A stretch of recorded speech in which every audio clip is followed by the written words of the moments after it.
Input tax credit part 3. I have already explained sufficiently about GST, types of GST and other related issues. As you know, GST has been introduced on 1st July 2017, replacing several individual indirect taxes like KVAT, CST, excise duty, service tax, luxury tax, entertainment tax, etc. It is one nation, one tax.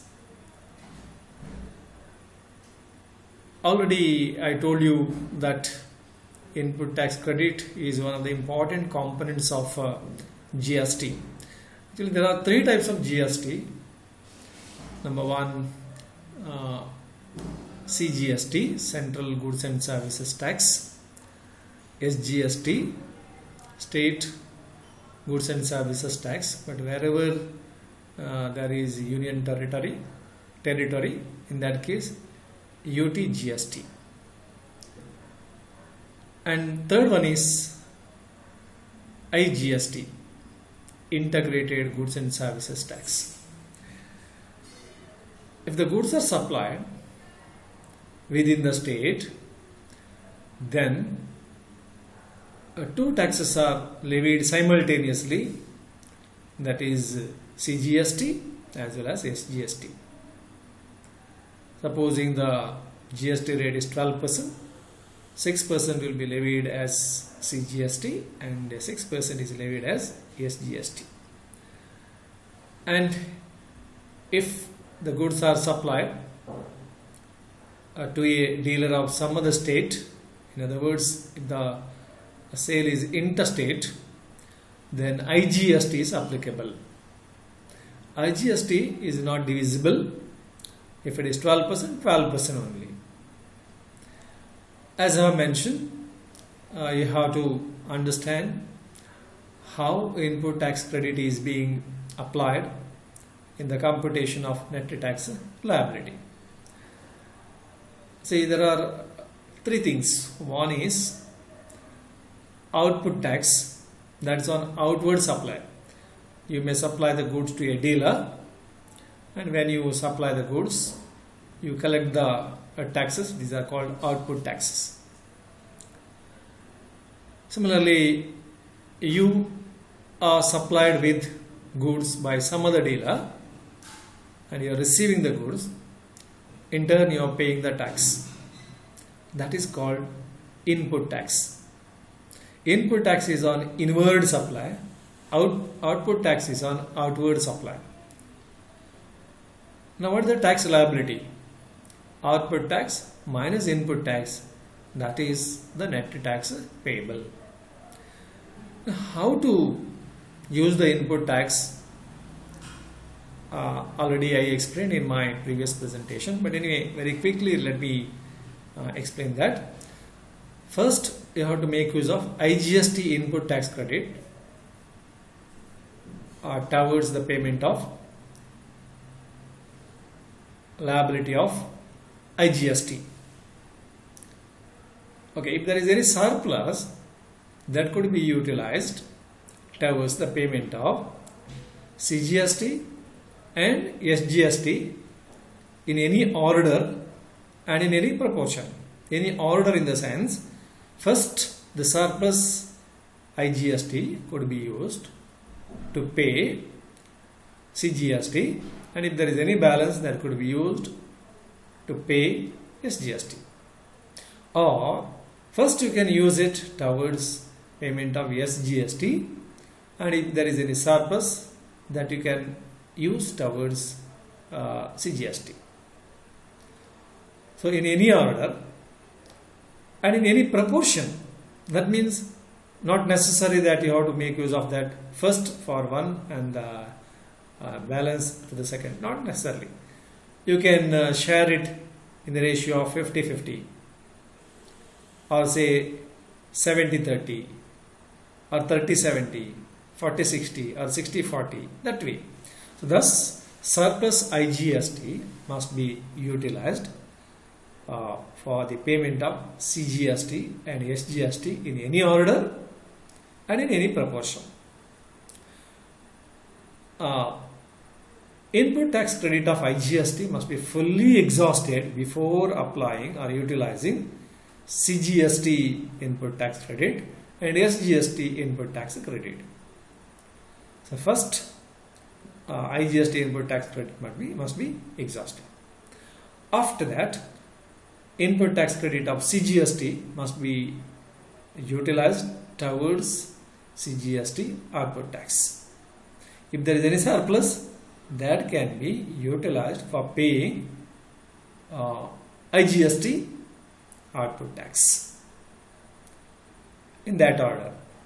Similarly, SGST input tax credit should be used towards the payment of output tax of SGST. If there is any surplus, that should be utilized towards payment of IGST. It cannot be used against or towards CGST. Similarly, surplus of CGST credit cannot be that is input tax credit cannot be used towards the payment of SGST. Okay, right. So that's about in brief the use of ITC at the time of computation of taxes. I mean GST. Now let us take a problem. Ms.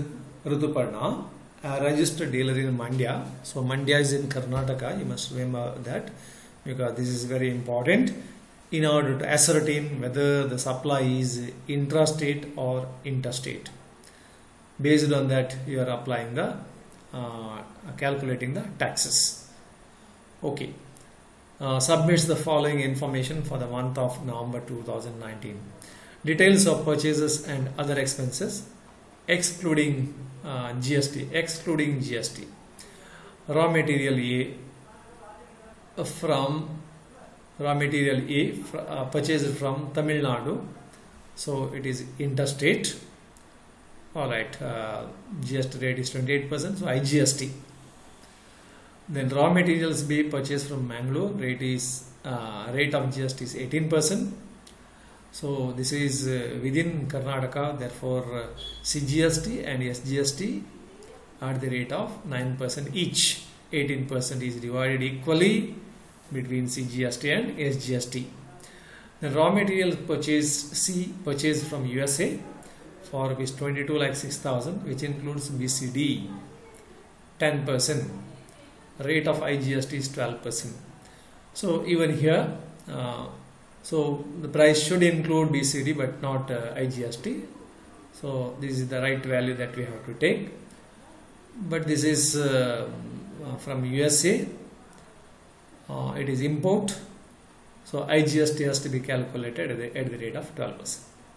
Raw material D purchased from a dealer of Mysore who opted for composition scheme, rupees 5 lakh. Okay.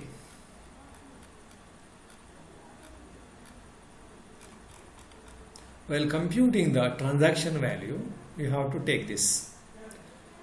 Even when you purchase from a dealer who opted for composition scheme. What is composition scheme?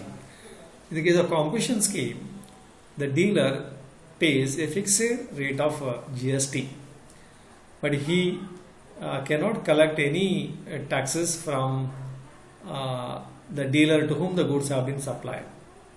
Similarly, he cannot take any input tax credit. So this facility is available, or this privilege is available only to those dealers whose turnover is not more than 1 crore, but that has been extended to 1.5 crore now. Okay. Then raw material E purchased from special economic zone in Bangalore. This is considered to be deemed import, though Bangalore is in Karnataka. Since it is purchased from special economic zone, that is deemed to be import. Therefore, IGST is applicable on 1 lakh. Services received from a registered dealer of Dharwad, 1 lakh. Rate of GST applicable is 18%. So from Dharwad, therefore CGST and SGST at the rate of 9% each, 50-50. Raw materials purchased from local market, GST at 5% on 50,000. Okay, this is also within Karnataka, therefore CGST and SGST at the rate of 2.5%. Subsidy received from NGO, which was directly related to price of the goods, rupees 1,50,000.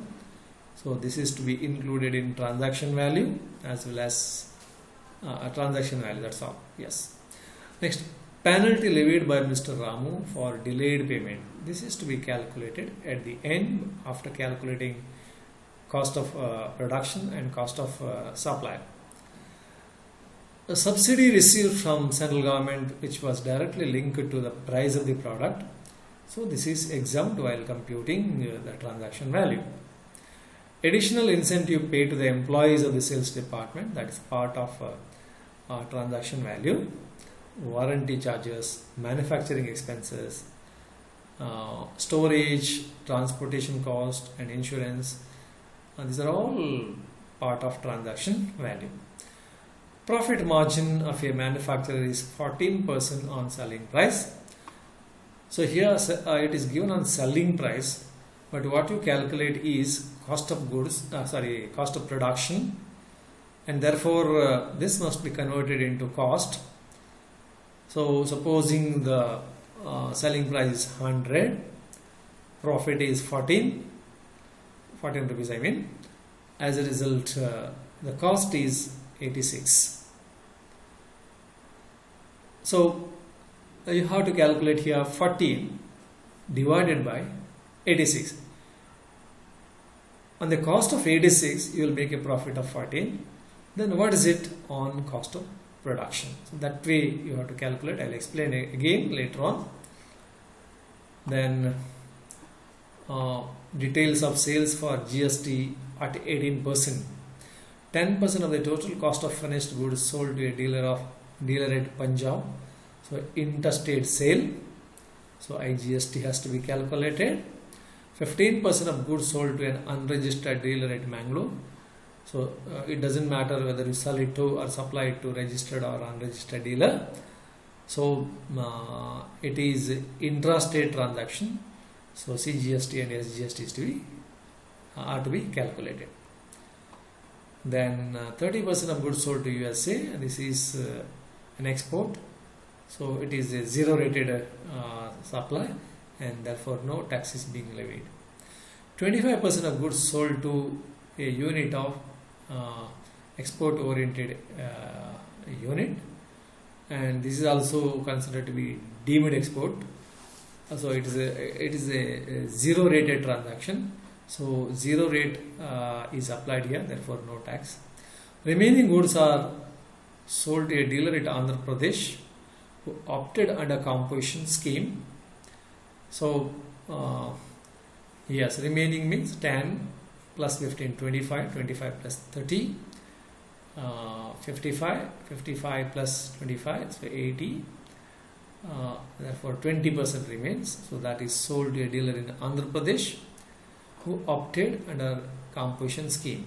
That doesn't matter for us when you're selling, but the problem is if you purchase the goods from the dealer who opted under composition scheme.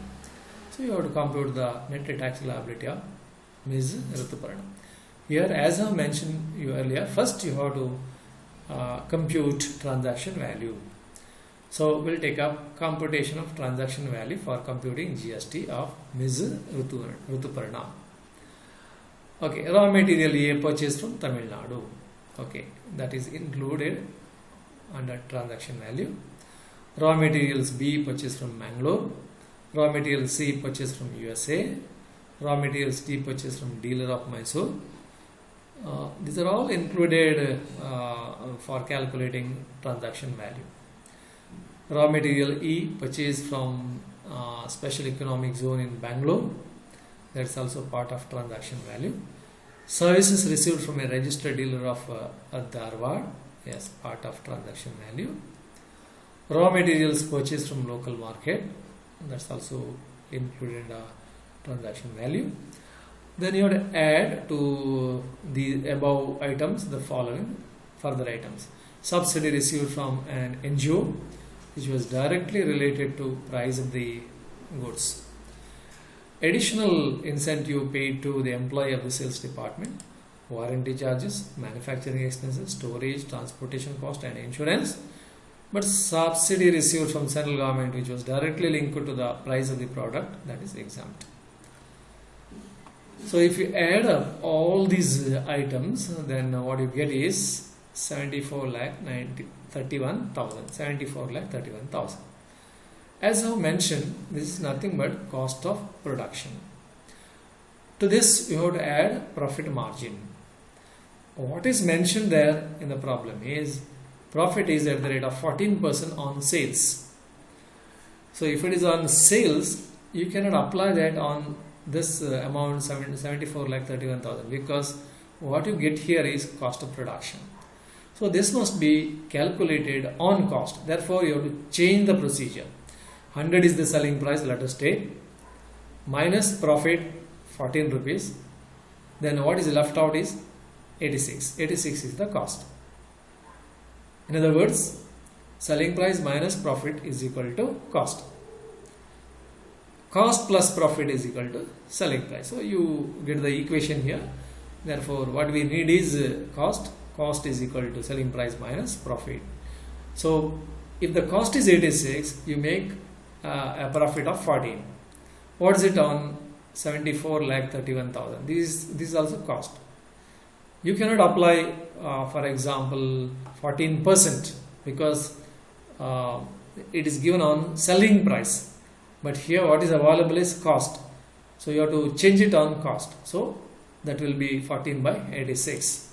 So if you apply 14 by 86 on 74,31,000, that is cost of production, you will get value like 9,698. So what you get is cost of material supply. So that is 86,40,698. Now you have to add penalty for delayed payment, and that is 302. So when you add up 302 to the above item, that is cost of material supply, you will get 86,41,000. That is transaction value or value of supply. On this you are going to calculate the output tax. Now let us calculate the output tax. So 10% of the total cost of the finished goods sold to a dealer of Punjab. The supplier is in Karnataka and the dealer to whom the goods are supplied, he is in Punjab. So the transaction is interstate. Therefore IGST is to be calculated. 86,41,000. On that you have to calculate 10%. So that is 8,64,100. On that you have to calculate 18%. See, on all supplies or sale, rate is 18%. Therefore 8,64,100 into 18% comes to 1,55,538. 15% goods sold to an unregistered dealer at Mangalore. Mangalore is in Karnataka only, so intrastate sale. So 86 lakh into 15%. So you will get 12,96,150. On that, if you apply 9%, okay, here actually 18%, but since it is the intrastate transaction, 18% must be divided into 9% each. That is CGST 9%, SGST 9%. So the amount you get in each case is 1,16,654 and 1,16,654, and there is no IGST. And 30% of goods sold to USA, that is considered to be zero rated supply, and therefore nil tax here, nil output tax. And 25% of the goods sold to export oriented unit, so deemed to be export, and therefore nil rates. So here it is 0 rated transaction, therefore nil rate. Remaining goods, that is 20%. Already I told you how you get 20%. Sold to a dealer at Andhra Pradesh who opted under composition scheme. So you are selling to a dealer in Andhra Pradesh. It is a composition scheme. But when you are selling, it doesn't matter. But if you are buying, of course, you are not entitled to get input tax credit. So 86,41,000 into 20%, that comes to 17,28,200. On that, you have to calculate 18%. Here 0 must be included, 0 is omitted. So that comes to 3,11,076. This is interstate transaction, therefore IGST, not CGST and SGSTs. Okay, now if you look at the total output tax output tax payable in the case of CGST, 1,16,654, and SGST output tax 1,16,654 again, and IGST 4,66,614. Now let us see the value of input tax. Raw material A purchased from Tamil Nadu. So Tamil Nadu, it's a different state, so interstate sale. On 10 lakh you would apply 28% IGST. Raw material B purchased from Mangalore, intra-state transaction. So CGST and SGST, 18% is divided into 9% each. So this is the value. Raw material C purchased from USA, that is considered to be deemed import. Sorry, import only. Yes, on 22,06,000 you would apply 12%. So you are getting IGST. Raw materials D purchased from dealer of Mysore. Okay, yes. Raw material D purchased from dealer of Mysore, dealer under composition scheme. Therefore, ITC is not available. So no ITC is available because under composition scheme, the supplier, he will not collect any tax from the receiver of the goods. Similarly, he is not entitled to utilize input tax credit from his supplier. Therefore, no input tax credit here. Raw materials E purchased from special economic zone in Bangalore. So that is deemed import. So on 10 lakh at the rate of 5%, so 50,000. Services received from a registered dealer of Dharwad. Dharwad is in Karnataka only, so intrastate transaction. So on 1 lakh at the rate of 9%, actually 18% rate, but divided between CGST and SGST, therefore 9% each. So 9,000 amount in both the cases.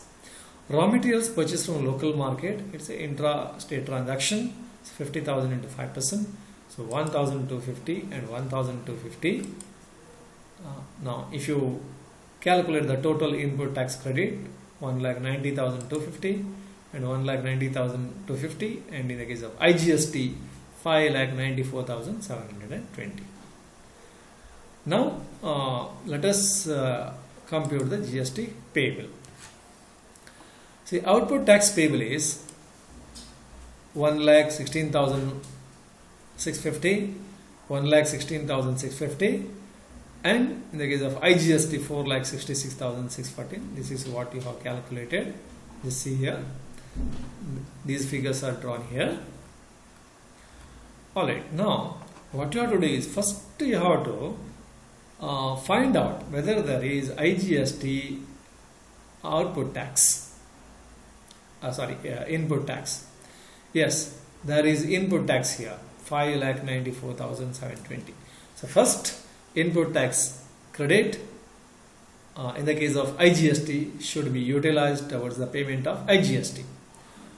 Okay, here after setting it off, there is a balance of 1,28,106. Now, before using input tax credit of CGST or SGST, you have to exhaust all the input tax credit of IGST. Therefore, first 1,28,106 must be utilized towards CGST and SGST in any order and in any proportion. For example, this can be utilized towards the payment of CGST, then remaining amount can be used here. Or this can be utilized here first, then the surplus amount, if any, that could be used towards CGST. Or both could be utilized for towards the payment of both CGST and SGST in any proportion. Maybe equally, here we have applied it equally, utilized that equally, but it need not be equally. It could be in any proportion. For example, 50-50, 70-30, 30-70, 60-40, 40-60, 20-80 or 80-20. So in any proportion. But here we have utilized that equally between CGST and SGST. Alright, so we have exhausted entire 1 lakh. Here we are using entire 1,28,106 towards the payment of CGST and SGST. Okay, after exhausting, the balance of CGST liability and SGST liability are 52,601 and 52,601. Okay, now you have to utilize input tax credit of CGST and input tax credit of SGST. So utilize them. But here output tax liability is lesser than the input tax credit. So still the balance remain in the electronic credit ledger, which can be utilized subsequently. So there is no GST liability payable at this juncture. So that's about this problem. Let me very briefly explain once again. IGST is this much. First you have to compare that with the IGST input tax credit. Input tax credit is 5,94,720.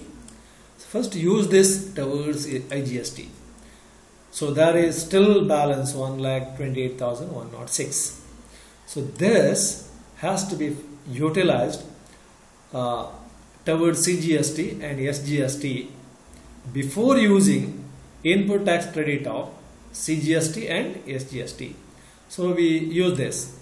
We use it equally. But I told you already that can be used in any order and in any proportion. Okay, so 64,053. That is these are the amounts we got by dividing 1,28,106 equally. Okay, the balance CGST after set off of surplus IGST is 52,601 and SGST is 52,601. Now you utilize input tax credit of CGST and SGST. So the available value here is 1,90,250, 1,90,250. What we need is just 52,601 in both the cases. So the remaining amounts are surplus ITC, so which will be there in electronic credit ledger. Okay, now we'll move on to the next problem.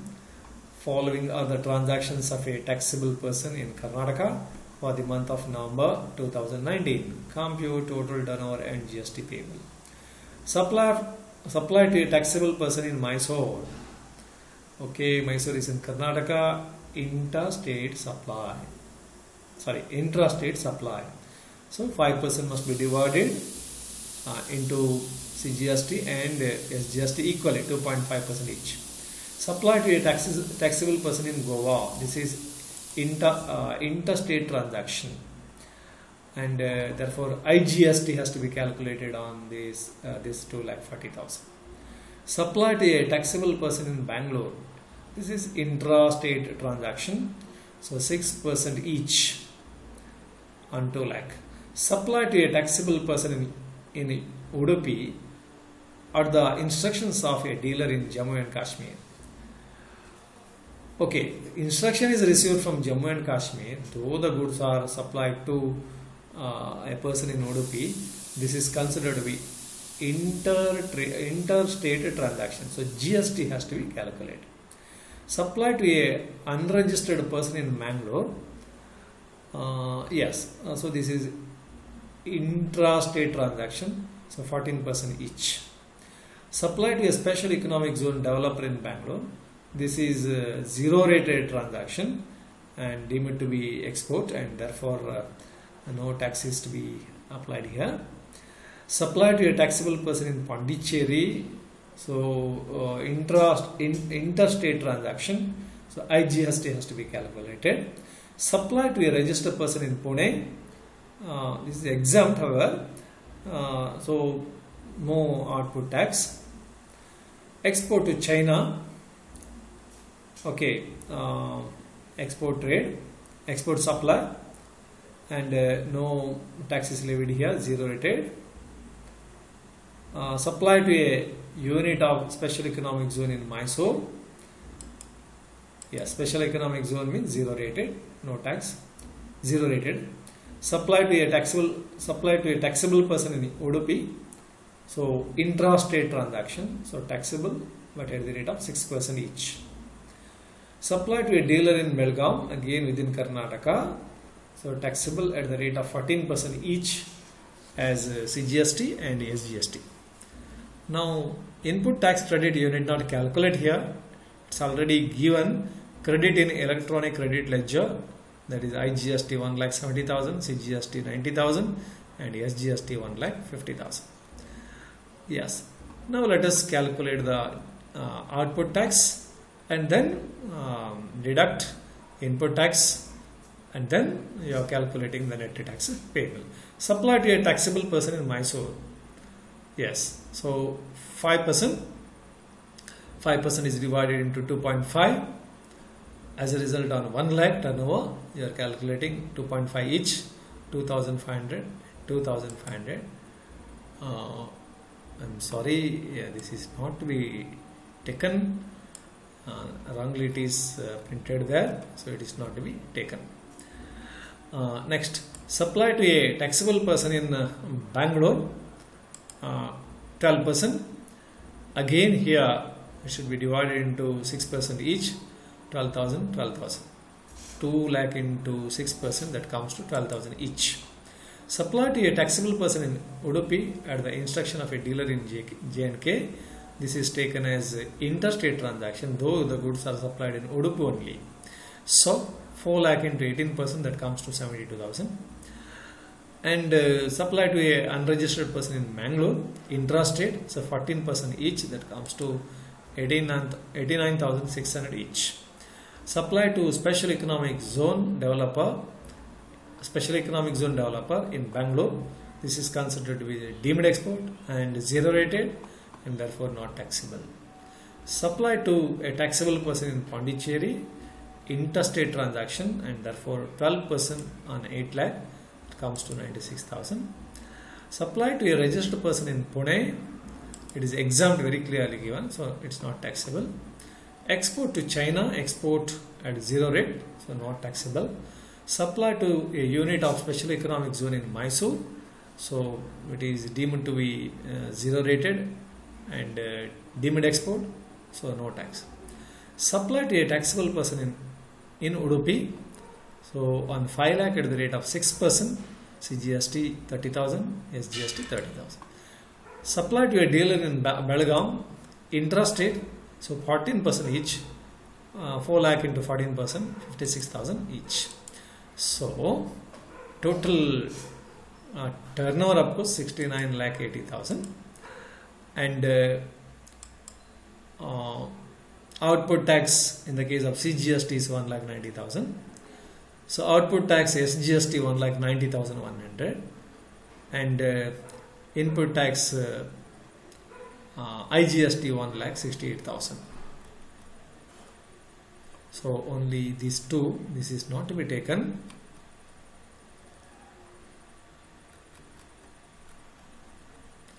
Okay. Now we'll calculate the net GST payable. First, consider total output tax payable. It is given here 1,90,100, 1,68,000, and utilize. Say now this has to be compared with IGST input tax credit. In this problem, you need not calculate that. It is given. You see, 1,70,000, 90,000, and 1,50,000. So IGST input tax credit is 1,70,000.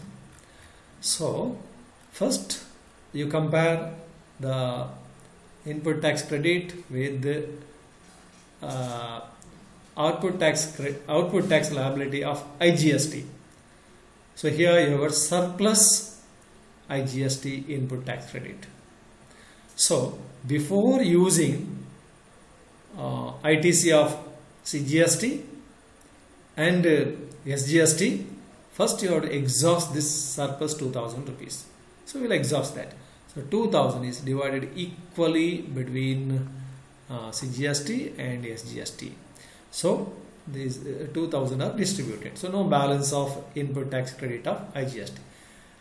So after using these 2,000 towards CGST and SGST in the ratio of 1:1, the balance of output tax liability of CGST and SGST are 1,89,100 and 1,89,100. So utilize the input tax credit of CGST. So that is 90,000 and SGST 1,50,000. As a result, the remaining value, that is the tax payable. Supposing this value is more than this, then still you have got surplus ITC which will be there in the electronic credit ledger. Even here, supposing it is 2 lakh, so there will be surplus ITC, so that will remain in the electronic credit ledger. But here input tax credit balance is lesser than the output tax liability, therefore the net tax payable is 99,100 CGST, 49,100 SGST, and there is no balance in IGST. Now we will take this problem. Computation of transaction value. Compute the transactions value of goods under GST Act from the following information and GST payable. See, all these are given excluding CGST and SGST. Okay, that's fine. So this is the selling price. So to that you have to add all these expenses which are related to supply of goods, directly related to supply of goods, advertising charges, publicity charges, selling and organization charges, loading and handling charges, service charges, outward freight and insurance on buyer's request. All these are to be added. From the total, you have to deduct the discount that is allowed at the rate of 10%. This is repeated here at 10% on the price of the goods and shown in the invoice. Therefore, 10% of 6 lakh. So that should be 10% of 6 lakh. That comes to 60,000. Before that, total of all the 6 lakh plus all these directly related transactions. These are separately shown. See, very clearly it is given. Above expenses are separately shown in the invoice. Therefore, they are to be added, and therefore that comes to 1,80,000. Total is 7,80,000. So deduct trade discount at the rate of 10%. So what you get after that is 7,20,000. That is the transaction value. Now you have to calculate the taxes here. Total output tax payable 9% each, that is 18% divided by 2. So 9% on 7,20,000, 64,800. Here also 64,800. Input tax credit as per electronic credit ledger 12,960 and 14,340. As a result, net GST payable 51,804. CGST I have not written here. CGST it is 51,804 and SGST 50,460. So this is about this particular problem. Now we'll move on to a small problem. Raj Limited has its head office at Bangalore and has 4 branches at Kerala, Maharashtra, Andhra Pradesh and Delhi. It seeks the service of Star Ad Agency based in Bangalore for advertising its products. The ad agency raises the bill which includes GST amount 6 lakh on the head office.